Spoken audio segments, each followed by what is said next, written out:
Hello, friends. We are now on day 5 of our Holy Week Bible readings. I've had a lot of fun with you so far, and I'm just excited to continue to share the Passion Week Bible stories with you guys. Today, we are going to be reading about when Jesus is taken to Pontius Pilate. You guys ready? Okay, let's do it. It was still early in the morning.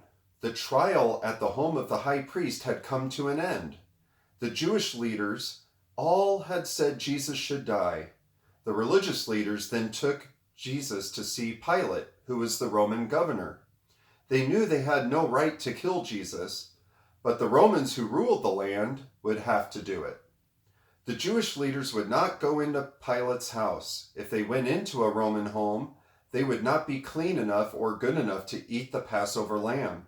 So Pilate came outside, probably on his balcony, to talk with the Jewish leaders. "Why are you bringing Jesus here?" Pilate asked. "What has he done wrong?" "He has been getting our people in trouble," they shouted. "He tells them not to pay taxes to Caesar, the Roman king. He tells people he is king." Pilate answered, "Take him away and judge him yourself by your own laws." But only the Romans had the right to put a person to death. So the religious leaders said, "We want Jesus put on a cross to die." Jesus had said he would die that way. Pilate went inside. He had Jesus brought to him. "Are you the king of the Jews?" he asked. "I am not a king like the kings you know," Jesus told him. "I came to bring truth to the world." Pilate knew that Jesus was special. He was afraid to hurt him, but he was also afraid to stir up trouble with the religious leaders. So he went back outside to talk with them.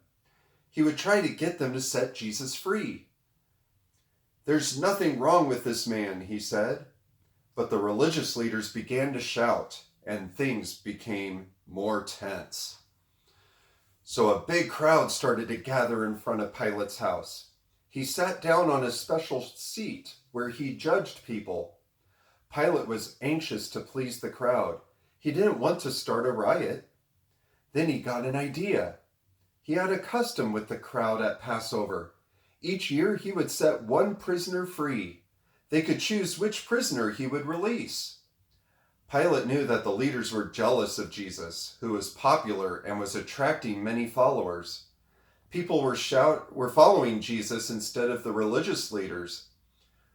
"Which prisoner should I set free this year?" Pilate asked. "Should I free Jesus or Barabbas?"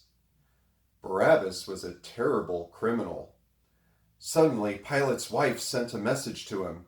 "Leave that innocent man Jesus alone," she said. "I had a terrible nightmare about him last night." The leaders stirred up the crowd. They talked the people into asking for Barabbas to be set free. "So which prisoner should I set free this year?" Pilate asked again. "Should I free Jesus or Barabbas?"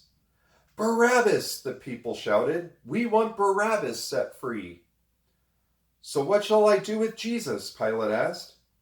"Put him on a cross! Crucify him!" the leaders shouted, and they stirred up the crowd to shout that too. "But why? What has he done wrong?" Pilate asked. But the crowd kept shouting louder and louder for Jesus to be on a cross to die. Pilate was afraid that a riot might start, so he was willing to crucify Jesus. Pilate asked someone to bring him a bowl of water. He washed his hands while the crowd watched. "I am innocent of this man's blood," he shouted. "You are guilty." The crowd shouted back to Pilate, "We and our children will be responsible for Jesus' death," they said. So Pilate set Barabbas free. He gave orders for Jesus to be beaten with a whip. Then Pilate turned Jesus over to the Roman soldiers to be put on a cross to die. Friends, sometimes just like Pilate, we get pressured to do things we know are wrong. When those times come, I hope you remember that you could always go to Jesus in prayer to give you strength during those times where you're pressured to do the wrong thing. Hope you guys have a great day, and I'll see you again tomorrow.